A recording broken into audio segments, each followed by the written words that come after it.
పగిలిపోతున్న అనుభవాన్ని ఇక్కడ చూస్తావు. తూర్పు గాలి పగలగొట్టేస్తావు. తర్వాత చూస్తాం 78వ కీర్తన 26వ వచన భాగం చదవండి. 78వ కీర్తన 26వ వచన. ఆకాశమందు తూర్పు గాలి ఆయన విసరజేసెను, తన బలము చేత దక్షిణపు గాలిని రప్పించాను. దేవునికి స్తోత్రం, హల్లెలూయా. ఏం చేశాడంట? తూర్పు గాలిని, ఆయన తూర్పు గాలిని విసరజేశాడు, దక్షిణపు గాలిని రప్పించాడు. ఆ తూర్పు గాలిని రప్పించేవాడు కూడా దేవుడే. దేవుని స్తోత్రం, హల్లెలూయా. తూర్పు గాలిని రప్పిస్తాడు ఆయన. ఇంకా చూస్తూ నిర్గమాకాండం 10వ అధ్యాయం 13వ వచనం చదవండి ఒకసారి. నిర్గమాకాండం 10వ అధ్యాయం 13వ వచన భాగాన్ని. ఐగుప్తు దేశము మీద మోషే తన కర్రను చాపగా యెహోవా ఆ పగలంతయు ఆ రాత్రంతయు ఆ దేశము మీద తూర్పు గాలి విసరజేసెను. ఉదయమందు ఆ తూర్పు గాలికి మిడతలు వచ్చాయంట. దేవుని స్తోత్రం. ఏమండి, ఏమొచ్చాయి? మిడతలు వచ్చేసాయి. ఆ దేశం మీదకి మిడతలు వచ్చాయి. ఐగుప్తు దేశం మీదకి మిడతలు రావటానికి కారణం ఏంటంట? తూర్పు గాలి. పగలంతా రాత్రంతా తూర్పు గాలి విసిరింది. ఆ తూర్పు గాలికి మిడతలు వచ్చేసాయి ఆ దేశం మీదకి. ఏమండి, మిడతలు వచ్చాయి. ఆ మిడతలు వచ్చి ఆ దేశాన్ని నెమ్మది లేకుండా చేసి, మిడతలు వచ్చి ఎంతో భయంకరమైన పరిస్థితులు అక్కడ కలుగు చేశాయి. ఎంతగానో కీడు ఆ మిడతలు అక్కడ ఐగుప్తులకు కలుగు చేసినట్లుగా లేఖన భాగంలో మనం చూస్తాం. మిడతలు తినివేస్తాయి, మిడతలు నాశనం చేస్తాయి. ఇప్పుడు ఆ మిడతలు ఎలా వచ్చాయంటే తూర్పు గాలికే వచ్చే మిడతలు. ఎవరి స్తోత్రం, హల్లెలూయా, హల్లెలూయా. నీ ఆత్మీయ జీవితాన్ని పాడు చేసేటువంటి మిడతలు, నీ ఆత్మీయ జీవితాన్ని తినివేసే మిడతలు, నీ కుటుంబాన్ని నాశనము చేసే మిడతలు, సంఘాలను పాడు చేసే మిడతలు వచ్చాయి అని అంటే తూర్పు గాలి తగిలింది అని అర్థం. తూర్పు గాలికి మిడతలు వస్తాయి. ఆ మిడతలు నాశనం చేసేవి, మిడతలు పాడు చేసేవి. కనుక ప్రభువుని పేర ఇక్కడ తూర్పు గాలి వీచింది. ఆ తూర్పు గాలికి మిడతలు వచ్చి ఐగుప్తులని ఎంతగానో బాధ పెట్టినట్లుగా దేవుని వాక్యంలో మనం చూస్తాం. దేవునికి స్తోత్రం, హల్లెలూయా. అయితే ప్రభువుని పేర ఇలాగూ తూర్పును గూర్చి, తూర్పు గాలిని గూర్చి దేవుని వాక్యములో ఎన్నో మాటలు ఇలాగూ చూడగలుగుతున్నాం. అయితే ఇప్పుడు ఇంతకీ ఈ తూర్పు గాలి మంచిది కాదు అని మనం గ్రహించాలి. తూర్పు గాలి సరైనది కాదు. తూర్పు గాలి మనుషునికి యోగ్యమైనది కాదు. తూర్పు గాలి మనల్ని బలపరిచేది కాదు, మనల్ని బలహీనపరిచేది. తూర్పు గాలి మనల్ని తినివేసేది, తూర్పు గాలి మనల్ని పగలగొట్టేది. ఇలాంటి తూర్పు నుండి ఇలాంటి తూర్పు నుండి దేవుడు కోరేషుని పిలిచాడు. దేవుని స్తోత్రం, హల్లెలూయా. తూర్పు నుండి కోరేషును దేవుడు రేపాడు. తూర్పు నుండి కోరేషును దేవుడు రప్పించాడు. ఆ కోరేషు తూర్పు నుండి వచ్చాడు, కానీ కోరేషు మిడత కాదు. కోరేషు తూర్పు నుండి వచ్చాడు, కానీ బలహీనపరిచే గాలి మాత్రము కాదు. కోరేషు తూర్పు నుండే వచ్చాడు, కానీ ఓడలను బద్దలు కొట్టే గాలి మాత్రము కాదు.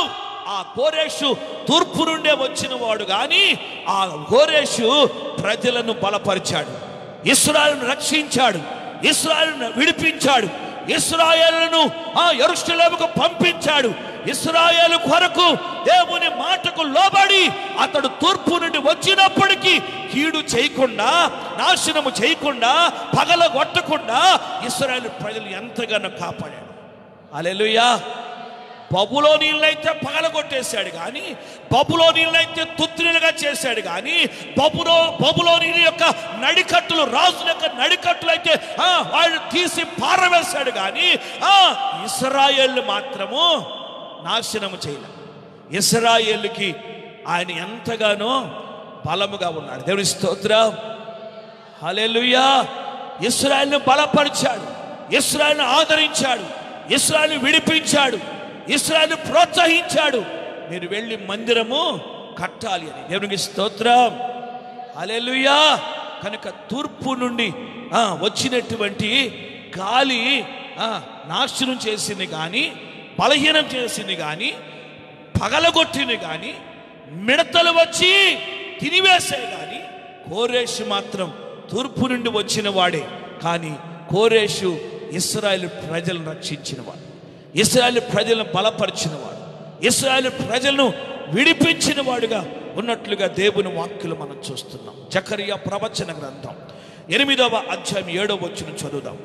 జకరియా ప్రవచన గ్రంథం 8వ అధ్యాయం 7వ వచనం. సైన్యములకు అధిపతియగు యెహోవా సెలవిచ్చునదేమనగా, తూర్పు దేశములో నుండి పడమటి దేశములో నుండి నేను నా జనులను రప్పించి రక్షించి యెరూషలేములో నివసించుటకై వారిని తోడుకొని వస్తాను. దేవుని స్తోత్రం, హల్లెలూయా. దేవుడు సెలవిస్తా ఉన్నాడు. ఏమంటున్నాడు తెలుసా?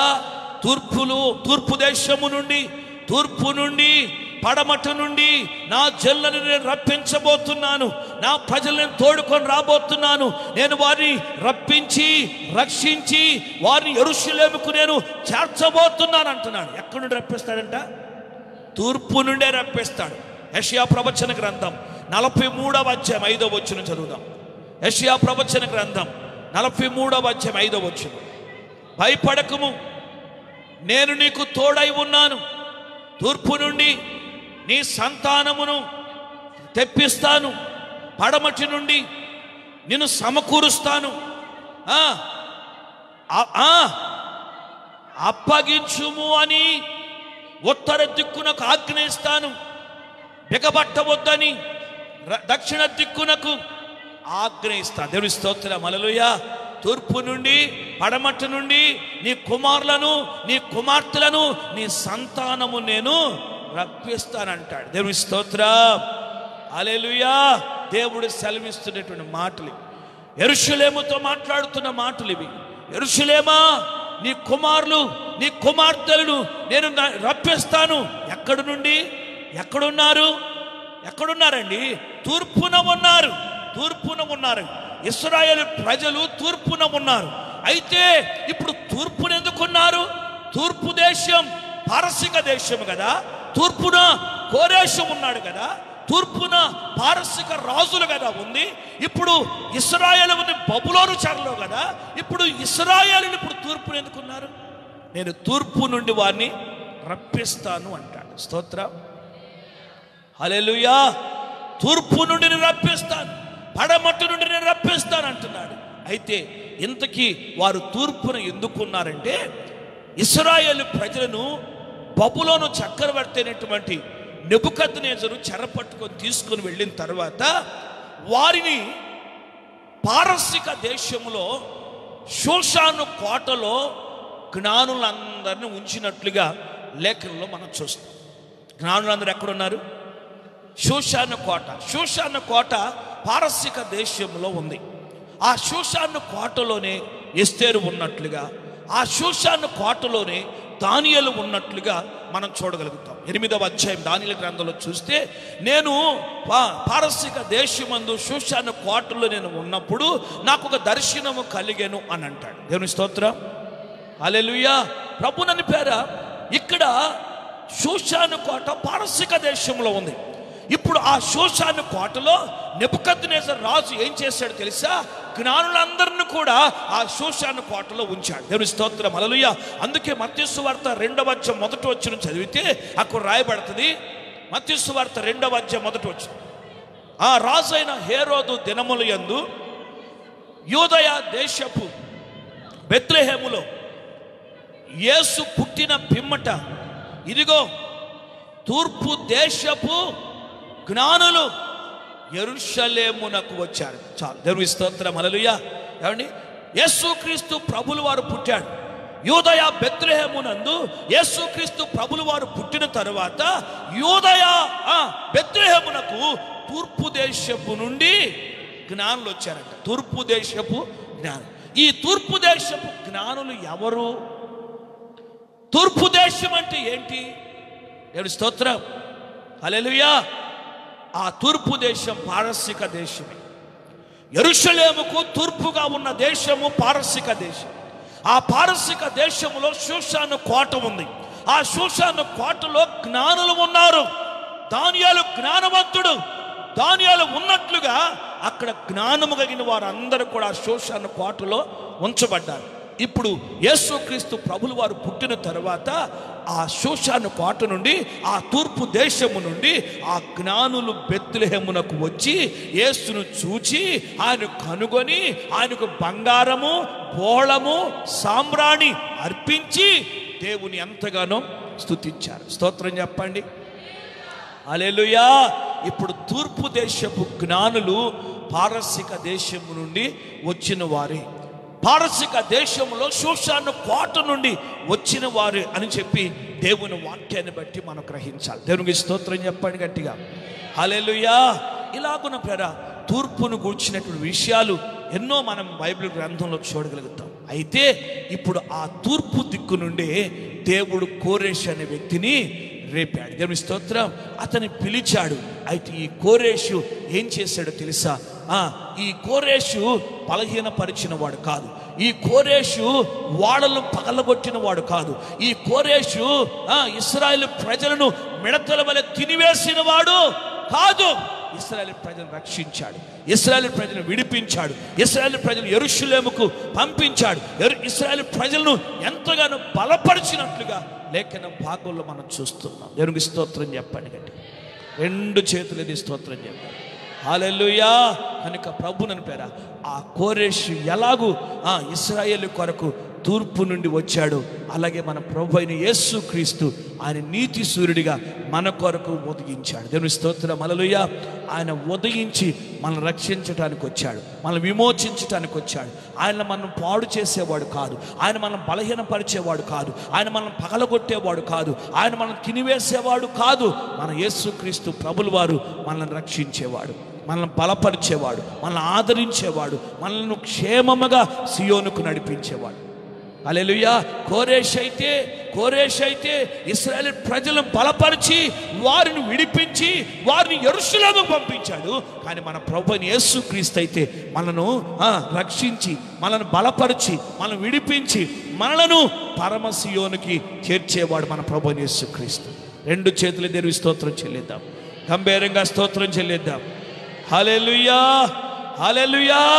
కనుక ఇంత గొప్ప దేవుడు మనకున్నందుకు ఎంతైనా మనము దేవుని స్తుతించాలి, దేవుని నామాన్ని ఘనపరచాలి. నీతి సూర్యుడిగా నా కొరకు ఉదయించావయ్యా.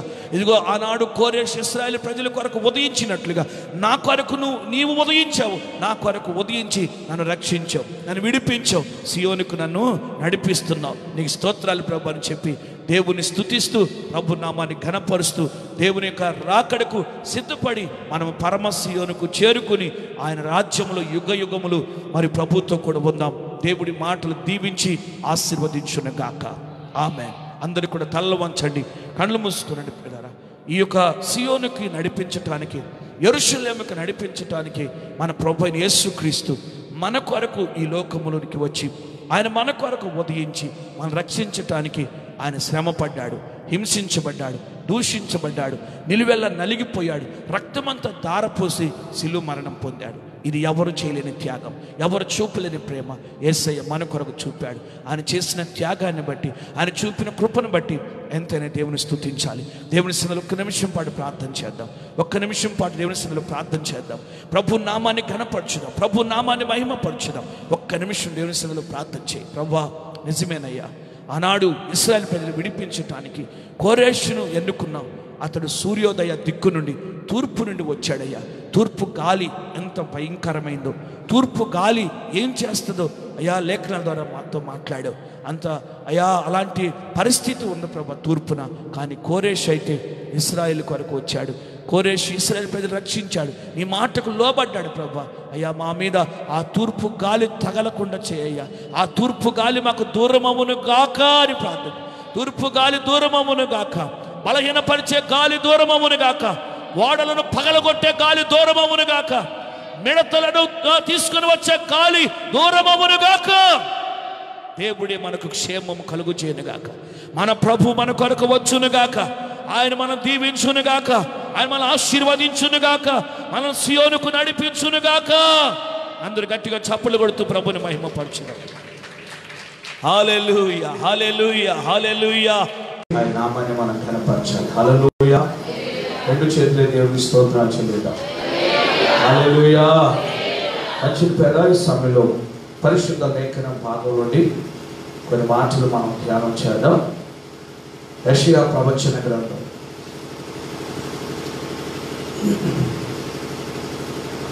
యెషయా ప్రవచన గ్రంథం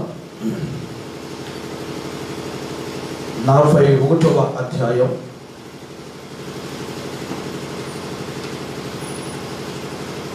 25వ వచనం, 25వ వచనం, అలాగే 2వ వచనం కూడా మనం చదువుతాం.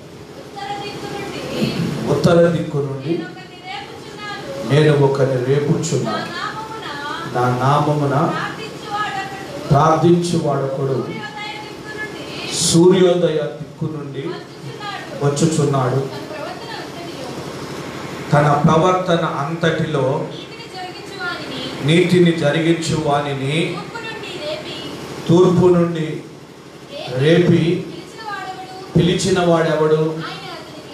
ఆయన అతనికి జనములను అప్పగించుచు. చాలు. దేవునికి స్తోత్రం. హల్లెలూయా. అందరూ ఒకసారి కొంచెం ముందు జరగండి. అందరూ ముందు జరగాలి.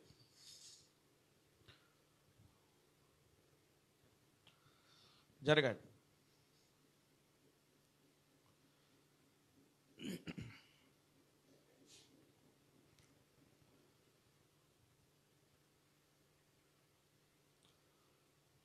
Praise the Lord. హల్లెలూయా. మంచిది. ప్రభు నందు పేర మనం చదువుకున్న యెషయా ప్రవచన గ్రంథం 41వ అధ్యాయం 25వ వచనంలో, అలాగే 41వ అధ్యాయం 2వ వచనంలో మనం చదువుకున్న మాటలు మనం పరిశీలన చేస్తే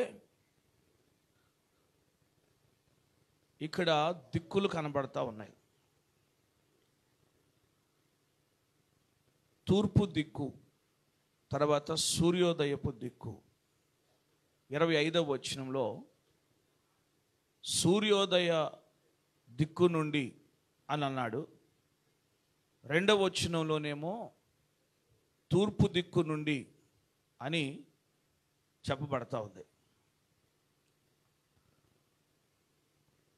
తూర్పు దిక్కు లేక సూర్యోదయపు దిక్కు అంటే ఏంటో, ఆ దిక్కున ఏమి ఉన్నదో, ఆ దిక్కు యొక్క అనుభవాలు ఏమిటో నిన్నటి దినాన మనము ధ్యానించాం. సూర్యోదయపు దిక్కు అంటే తూర్పు అని, తూర్పున మానవుని యొక్క ఉనికి ఆరంభమైందని, తూర్పున మానవుడు పాపములో పడిపోయాడని, తూర్పు దిక్కునే దేవుని మీద మానవుని యొక్క తిరుగుబాటు ఆరంభమైందని దేవుని వాక్యములో నుండి మనం ధ్యానించాం నిన్న దినాన. ప్రభునందు పేర ఆ తూర్పు అనుభవము, తూర్పు యొక్క పరిస్థితులు సరైనవి కాదని, ఇంకా లేఖనాలు పరిశీలన చేస్తే తూర్పు గాలి అనేది ఒకటి ఉంది. ఆ తూర్పు గాలి ఏమాత్రము కూడా శ్రేయస్కరమైనది కాదు అని దేవుని వాక్యములో నుండి మనం ధ్యానించాం. తూర్పు గాలి వీచినప్పుడు ఆ తూర్పు గాలికి పొలములోని వెన్నులు పేల వెన్నులు అవుతున్నాయి. పొలములో పంట ఉన్నప్పుడు ఆ పంట యొక్క వెన్నులు పేల వెన్నులు అయిపోతున్నాయి, అంటే తాలు గింజలు అయిపోతున్నాయి. తాలు గింజ అంటే అది పొట్టే, అది గట్టి గింజ కాదు. దేవుని వాక్యం సెలవిస్తుంది ఏంటంటే, పొట్టును అగ్నితో కాల్చివేసి గింజలను ఆయన తన కొట్టులో పోస్తాడు అని వ్రాయబడిన వాక్యంలో. కనుక ప్రభువునని పేర తూర్పు గాలి ఎంతగానో పొలం మీద విసిరి పొలం యొక్క పంటను పేలవెన్నులుగా చేసి పొట్టుగా చేసి బలహీనపరుస్తూ ఉంది. అలాగే ఇంకా లేఖనాల్లో మనం పరిశీలన చేస్తే తూర్పు గాలి ఓడలను బ్రద్దలు కొట్టేదిగా కనబడుతుంది, ఓడలను పగలగొట్టేస్తుందంట. దేవుడే తూర్పు గాలిని పంపించి తర్షీషు ఓడలను పగలగొట్టెను అని దేవుని వాక్యలో చూస్తాం. తర్వాత ప్రేర ఐగుప్తు దేశం మీద మోషే తన కర్ర ఎత్తినప్పుడు తూర్పు గాలి విసిరింది అని, ఆ తూర్పు గాలి పగలు రాత్రి విసిరినప్పుడు ఆ తూర్పు గాలికి మిడతలు వచ్చాయి అని, ఆ మిడతలు వచ్చి ఐగుప్తు దేశాన్ని తినివేసేయని, నాశనం చేసేయని దేవుని వాక్యముల నుండి మనం ధ్యానించాం. ఇలాగూ ఈ తూర్పు గాలి బలహీనపరిచేదిగా, పీలవెన్నులుగా చేసేదిగా, తూర్పు గాలి ఓడలను పగలగొట్టేదిగా, తూర్పు గాలి మిడతలను పంపి తినివేసేదిగా ఉన్నది అని చెప్పి దేవుని వాక్యాన్ని బట్టి మనం గ్రహించాలి. ఇది తూర్పు యొక్క అనుభవం, ఇది తూర్పు యొక్క పరిస్థితి. అయితే అలాంటి తూర్పు దిక్కు నుండి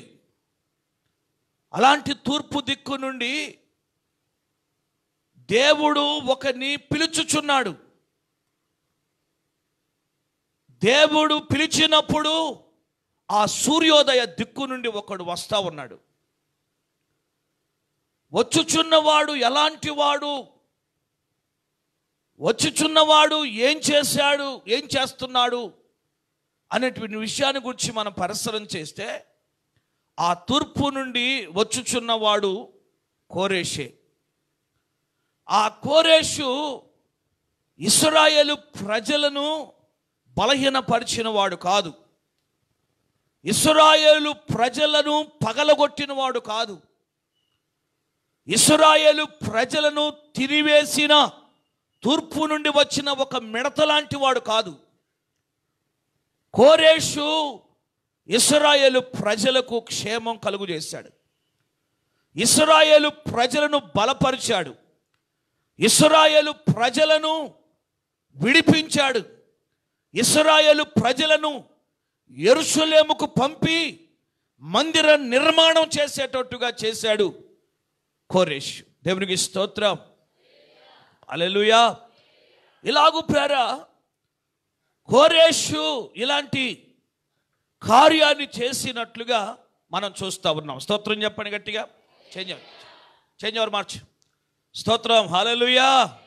నమ్మదగిన నా యేసయ్యా, నీవే నా ఆధారం, నిండు మనసుతో నేను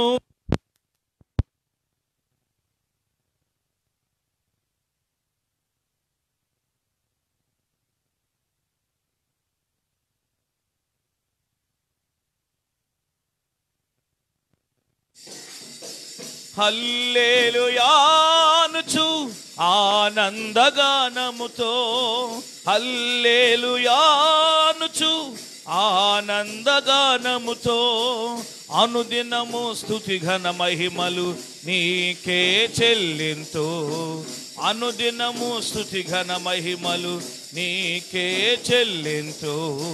నమ్మదగిన నా యేసయ్యా నీవే నా ఆధారం, నిండు మనసుతో నేను కొనియాడెద నిరంతరం. హల్లెలూయా, హల్లెలూయా. ప్రభువుని పేర తూర్పు నుండి కోరేషు వచ్చాడు, కానీ తూర్పు గాలి తగిలిన వాడు మాత్రం కాదు, తూర్పు గాలిగా వచ్చిన వాడు మాత్రం కాదు. కొన్ని సందర్భాల్లో ఎవరి మీద బాగా కోపం వచ్చిందనుకోండి, నీ గాలి కూడా నాకు తగలకూడదు అంటారు. ఏమంటారు? నీ గాలి కూడా నాకు తగలకూడదు అని అంటారు. అయితే ప్రభువుని పేర ఎందుకు తగలకూడదు అంటారంటే ఆ గాలి మంచిది కాదని, ఆ మనుషులు మంచోళ్ళు కాదని. అలాంటి మనుషుల యొక్క గాలి తగిలినా మనకు నష్టమే, కీడే కలుగుతుంది అని అర్థం. కానీ కోరేషు తూర్పు నుండి వచ్చినా తూర్పు గాలి మాత్రం కాదు. స్తోత్రం చెప్పరే. తూర్పు నుండి వచ్చిన తూర్పు గాలి మాత్రం కాదు. కోరేషు తూర్పు వాడే, తూర్పు దేశపు వాడే, కానీ అతని మీద ఉత్తరపు గాలి వీచింది. హల్లెలూయా. అతని మీద ఉత్తరపు గాలి వీచింది. ఆ ఉత్తరపు గాలి వాన పుట్టించేది, ఉత్తరపు గాలి చలి పుట్టించేది, ఉత్తరపు గాలి చెప్పండి తుఫాను పుట్టించేది. ఆ ఉత్తరపు గాలి ఇప్పుడు కోరేషు మీద విసిరింది. ఆ ఉత్తరపు గాలి పరిశుద్ధాత్మ గాలి. దేవుని స్తోత్రం, హల్లెలూయా. ఉత్తరపు దిక్కు దేవుని దిక్కు, అది దేవుడు పనులు జరిగించే దిక్కు. ఆ ఉత్తరపు దిక్కు నుండి పరిశుద్ధాత్మ గాలి ఇదిగో వానగా బయలుదేరి, పరిశుద్ధాత్మ వాన వచ్చి కోరేషును తడిపినప్పుడు, పరిశుద్ధాత్మ చలి వచ్చి కోరేషుని కదిలించినప్పుడు, ఇదిగో ఆ ఉత్తరము నుండి ఆ పరిశుద్ధాత్మ తుఫాను వచ్చి కోరేషుని రేపినప్పుడు అతడు తూర్పు నుండి ఇప్పుడు పరిశుద్ధాత్మ గాలి చేత రేపబడిన వాడుగా బయలుదేరాడు. హల్లెలూయా, హల్లెలూయా. ఇప్పుడు కోరేషు అనుభవిస్తుంది, కోరేషు రేపబడింది పరిశుద్ధాత్మ గాలి చేతే, తూర్పు గాలి చేత మాత్రము కాదు. హల్లెలూయా, హల్లెలూయా. తూర్పు నుండి మంచిది ఏది రాదని, తూర్పు నుండి వచ్చేది నాశనము చేస్తుందని ఒకవేళ ఇశ్రాయేలు భయపడి ఉండొచ్చు. దేవునికి స్తోత్రం. ప్రభువుని పేర లేఖన భాగములో మనం పరిశీలన చేస్తే, ఒక రోజున ఫిలిప్పు బయలుదేరి నతానియేలు అనేటువంటి ఒక వ్యక్తి దగ్గరికి వెళ్ళాడు. నతానియేలు ఒక చెట్టు కింద కూర్చున్నాడు, నజరేతు వైపు తిరిగి ఉన్నాడు, నజరేతు అనే పట్టణం వైపు చూస్తూ ఉన్నాడు. అతడు ఆ పట్టణం వైపు చూస్తూ చాలా బాధపడుతున్నాడు. దేవుని స్తోత్రం చెప్పండి గట్టిగా, రెండు చేతులు ఎత్తి స్తుతులు చెల్లిద్దాం. హల్లెలూయా, హల్లెలూయా. అతడు ఆ నజరేతు వైపు చూస్తూ చాలా బాధపడుతున్నారు. ఎవరు? నతానియేలు అనేటువంటి వ్యక్తి. ఈ నతానియేలు అనే వ్యక్తి ఆ పట్టణాన్ని చూసి ఎంతో బాధపడుతున్నాడు. బాధపడుతుంటే ఈ లోపులో ఫిలిప్పు అతని దగ్గరికి వెళ్ళాడు. ఫిలిప్పు అతని దగ్గరికి వెళ్ళి అతనితో మాట్లాడుతూ ఉన్నాడు. అయ్యా, ఇదిగో మేము యేసుక్రీస్తుని వెంబడిస్తున్నాము. యేసుక్రీస్తు నజరేతు వాడు, ఆయన దేవుని కుమారుడని, ఆయన అద్భుతాలు చేసేవాడని, సూచక్రియలు చేసేవాడని, ఇదిగో నిజంగా ఆయన దేవుని కుమారుడని మేము ఆయన వెంబడిస్తున్నామయ్యా, నీవు కూడా రా, నీవు కూడా వెంబడెత్తుగాని అని చెప్పి అక్కడ ఫిలిప్పు నతానియేలుతో అంటే, నతానియేలు అంటాడు, ఈ నజరేతు నుండి మంచిదేదైనా రాగలదా అన్నాడు. నేను స్తోత్రం చెప్పండి.